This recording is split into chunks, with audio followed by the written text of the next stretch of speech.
বাংলার কৃষকদের জন্য খুশির খবর, কৃষক বন্ধু প্রকল্পের টাকা ঢোকা শুরু হয়ে গেছে। কোন কোন কৃষকরা আগে টাকা পাবে এবং কোন কোন কৃষকরা এবার ডবল টাকা পেতে চলেছে। এবার কিন্তু অনেক কৃষকরা টাকা ডবল পেতে চলেছে এবং যারা কৃষক বন্ধু প্রকল্পে নতুন আবেদন করেছিলেন তাদের কবে টাকা ঢুকবে, তাদেরকে এবার টাকা ডবল ঢুকতে পারে সেটা জানাবো এই ভিডিওর মাধ্যমে। এবং কোন কোন জেলাতে এবার টাকা ঢোকা শুরু হয়ে গেছে সেটাও জানাবো এই ভিডিওর মাধ্যমে। অবশ্যই পুরো ভিডিওটা দেখতে থাকুন। এবং বাংলার শস্য বিমার টাকা কবে ঢুকবে সেটাও কিন্তু ফাইনাল ডেট ঘোষণা হয়ে গেছে, সেটাও জানাবো আপনাদেরকে। এবং আপনাদের ফাইনাল ডেট একদম সবার অ্যাকাউন্টে কবে টাকা ঢুকবে এটাই কিন্তু অনেকের প্রশ্ন। কবে ফাইনাল ডেট যে টাকা ঢুকবে, টাকা কিন্তু সবার ব্যাঙ্ক অ্যাকাউন্টে ঢোকা শুরু হয়ে গেছে।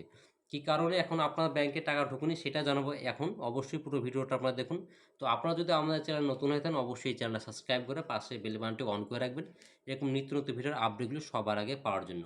তো প্রথমে দেখে নেব কারা এবার ডবল টাকা পেতে চলেছেন এবং কোন কোন কৃষকরা এবার টাকা পাবেন, সবার আগে টাকা পাবেন। অবশ্যই দেখতে থাকুন ভিডিওটা। আজ থেকেই পাবেন টাকা, অবশ্যই তারিখ ঘোষণা করলো। এবার একটি কিস্তিতে 2,000 টাকার পরিবর্তে মোট 4,000 টাকা দেওয়া হবে।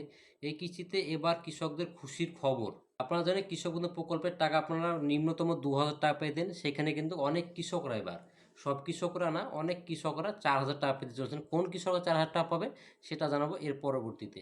আজকে কোন জেলাতে টাকা প্রদান করা হচ্ছে। বাংলার মাটি আবারও অপেক্ষায়। প্রতি বছর যারা রোদ ঝড় ঘাম ঝরিয়ে বৃষ্টিতে ভেজে আমাদের জন্য খাবার তুলে দেয়, সেই কৃষক ভাই বোনদের একটি মাত্র প্রশ্ন করছে যে কৃষক বন্ধুর টাকা এবার কবে আসবে। কৃষকদের অনেক মনে প্রশ্ন যে এবার কৃষকের বন্ধুর টাকা কবে আসবে, আপনাদের কৃষক বন্ধু প্রকল্পের টাকা কবে আসবে।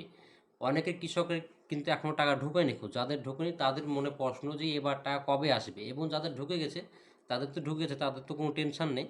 এবার টাকা ঢুকেনি তার জন্য কি করতে হবে। 2025 সালে খরিদ মৌসুম শুরু হয়ে গেছে। বীজ সার চাষের খরচ সব কিছুতেই খরচ লেগেই আছে। কিন্তু কৃষক বন্ধু প্রকল্পে যে টাকা আসার কথা ছিল সেই টাকা এখন পর্যন্ত ব্যাংকে ঢোকেনি। আপনারা জানেন প্রতি বছর কৃষক বন্ধু প্রকল্পের টাকা দুটো কিস্তির মাধ্যমে দিয়ে থাকে, একটা হচ্ছে রবি মৌসুম এবং একটা হচ্ছে খরিদ মৌসুম। রবি মৌসুমের টাকা কিন্তু আপনারা 2024 সালের 22শে নভেম্বর কিন্তু আপনারা পেয়ে গেছেন, কৃষকদের ব্যাংক অ্যাকাউন্টে ঢুকে গেছে রবি মৌসুমের টাকা। এবার কিন্তু 2025 সালে খরিদ মৌসুমের টাকা ঢুকবে, কিন্তু এখন পর্যন্ত কোনো টাকা ঢুকেনি। প্রতি বছর কিন্তু আপনাদের জুন মাসেই কিন্তু টাকা ঢুকে যায়। এবার যেহেতু জুন মাস পেরিয়ে গেল, অনেক কৃষকদের মনে প্রশ্ন জাগছে এবার কবে টাকা ঢুকবে। দেশের রাজ্যে কৃষক বন্ধু প্রকল্প হলো একটা কৃষকদের জন্য আর্থিক সহায়তা প্রকল্প। আর এই প্রকল্প 2019 সালে পশ্চিমবঙ্গ রাজ্যের মুখ্যমন্ত্রী মমতা বন্দ্যোপাধ্যায় চালু করেছিলেন। আর এই প্রকল্পের টাকা পেয়ে সমস্ত কৃষকদের মুখে সবসময় হাসি লেগেই আছে। কিন্তু এবার 2025 সালে এবার অনেক কৃষকদের এবার দুশ্চিন্তা দেখা দিয়েছে, কারণ এই 2025 সালে কৃষক বন্ধু প্রকল্পের খরিফ সিজনের এর টাকা এখন পর্যন্ত কৃষকদের ব্যাংকে অ্যাকাউন্টে ঢোকেনি। গত 2024 সালে কৃষক বন্ধু প্রকল্পের দ্বিতীয় কিস্তির টাকা অর্থাৎ রবি সিজনের টাকা দিয়েছেন 26শে এপ্রিল এবং প্রথম কিস্তির টাকা অর্থাৎ খরিফ সিজনের টাকা 12ই জুন দেওয়া হয়েছিল। কিন্তু এবার কবে টাকা পাবে।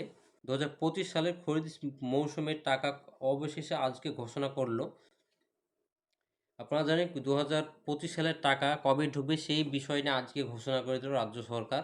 কবে টাকা ঢুকবে আপনাদের ফাইনাল ডেট সেটা কিন্তু এবার জানিয়ে দিল। সাধারণত কৃষক বন্ধু প্রকল্পে টাকা দেওয়া হয় খরিফ মৌসুমের টাকা এপ্রিল থেকে সেপ্টেম্বরের মধ্যে, আর রবি মৌসুমের টাকা দেওয়া হয় অক্টোবর থেকে মার্চ মাসের মধ্যে। কিন্তু এবার 2025 সালে প্রথম কিস্তির টাকা অর্থাৎ খরিফ সিজনের টাকা এবার কবে পাবে কৃষক বন্ধুরা। কৃষকের মনে কিন্তু প্রশ্ন থেকেই যাচ্ছে কৃষক বন্ধুর টাকা কবে দিবে। আপনাদের কিন্তু আগে বলে রাখি, আপনাদের যে খরিদ মৌসুমের টাকা সেটা কিন্তু এপ্রিল থেকে সেপ্টেম্বরের মধ্যে দেয়। হ্যাঁ, 24-25 সালের কৃষক বন্ধুর টাকা কবে আসবে এখনই দেখুন। 2025 সালের প্রথম কিস্তির টাকা এপ্রিল মাস থেকে দেওয়া শুরু হয়েছে। অনেকে ইতিমধ্যে টাকা পেয়ে গেছেন, তবে যারা এখন পর্যন্ত টাকা পাননি তাদের জানানো যাচ্ছে যে ব্যাংকিং নানা সমস্যার কারণে সেই সমস্ত সুবিধাভোগীদের টাকা দেওয়া হয়নি। সেই বিষয়ে জানান, সঠিক তথ্য আপডেট করলে পরবর্তী পর্যায়ে তাদের টাকাও পাঠিয়ে দেওয়া হবে। কৃষকদের যদি ব্যাংক অ্যাকাউন্টের সঙ্গে আধার কার্ড লিঙ্ক করা না থাকে এবং যদি কেওয়াইসি আপডেট করা না থাকে তাহলে কিন্তু এবার টাকা ঢুকবে না। অবশ্যই কৃষকদেরকে বলবো আপনাদের ব্যাংকে গিয়ে আপনাদের কেওয়াইসিটা আপডেট করে নিন। আপনাদের কেওয়াইসি আপডেট করা আছে কিনা অবশ্যই আপনার ব্যাংকে গিয়ে একবার যাচাই বাছাই করে নিন যে আপনাদের কেওয়াইসি আপডেট করা আছে কিনা। কারণ অনেক কৃষকের টাকা ঢুকবে না যাদের কেওয়াইসি আপডেট করা নেই ব্যাংকের সঙ্গে। 2024 সালের দ্বিতীয় কিস্তির টাকা নভেম্বরের মাসের 22 তারিখে থেকে দেওয়া শুরু হয়েছিল, যা জুন মাস পর্যন্ত চলেছিল। 2025 সালে প্রথম কিস্তির টাকা আপনারা জানেন 2024 সালে 22শে নভেম্বর কিন্তু টাকা দেওয়া শুরু হয়ে গিয়েছিল। আপনাদের রবি মৌসুমের টাকা যেটা ছিল সেটা কিন্তু অনেক কৃষকের অ্যাকাউন্টে টাকা ঢুকে গেছে। 2021 সালে টাকা এসেছিল 17 জুন, 2022 সালে এসেছিল 27শে জুন, 2023 সালে 26শে এপ্রিল এবং 2024 সালে 12ই জুন টাকা কিন্তু এসেছিল আপনাদের কৃষক বন্ধু প্রকল্পের টাকা। 2025 সালে এখন পর্যন্ত রাজ্য সরকার কৃষক বন্ধু প্রকল্পের টাকা দেওয়া নিয়ে নির্দিষ্ট কোনো তারিখ জানায়নি কৃষি দপ্তর। তবে বিশেষ সূত্রে খবর 27 থেকে 28শে জুনের মধ্যে সবার ব্যাংক অ্যাকাউন্টে টাকা পাঠানোর প্রক্রিয়া শুরু হয়ে যাবে। আপনাকে বলবো আপনাদের যাদের এখনও কেওয়াইসি আপডেট করা নেই, অবশ্যই আপনাদের কেওয়াইসি আপডেট করে নিতে হবে, তাহলে কিন্তু আপনার 27 থেকে 28 তারিখের মধ্যে সবার অ্যাকাউন্টে টাকা ঢুকে যেতে পারে। ডবল টাকা কারা পাবেন, এবার আপনাদের দেখাবো আপনারা কারা ডবল টাকা পাবেন, কোন কোন কৃষকরা ডবল টাকা পেতে চলেছেন সেটা এবারে আপনাদেরকে জানাবো। যে সমস্ত সুবিধা কৃষক বন্ধু প্রকল্পের টাকা ব্যাংকের তথ্য কিছু ভুল থাকায় টাকা পাননি, তারা এবার দুটি কিস্তির টাকা মিলিয়ে মোট 4,000 টাকা পাবেন। একটি কিস্তি কালকেও দেওয়া হয়েছে এবং আজকে দেওয়া হচ্ছে। খরিফ মৌসুম এবং রবি মৌসুমের টাকা 2024 সালের টাকা এবং 2025 সালের টাকা কিন্তু আপনারা একসঙ্গেই আপনারা পেয়ে যাবেন। যারা আপনারা কৃষক বন্ধু প্রকল্পের আপনারা গত কিস্তিতে আপনারা 2024 সালে যে কিস্তিতে টাকা পাননি তাদের কিন্তু এবার টাকা ঢুকে যাবে। অবশ্যই আপনাদের ব্যাংকটা চেক করে নিন এবং আপনাদের কেওয়াইসি আপডেট কাজ আছে কিনা সেটাও একবার দেখে নিন। তো ভিডিওটি ভালো লেগে থাকলে অবশ্যই লাইক করে দিন, বন্ধুকে শেয়ার করে দিন যারা এই বিষয়টা জানতে পারে।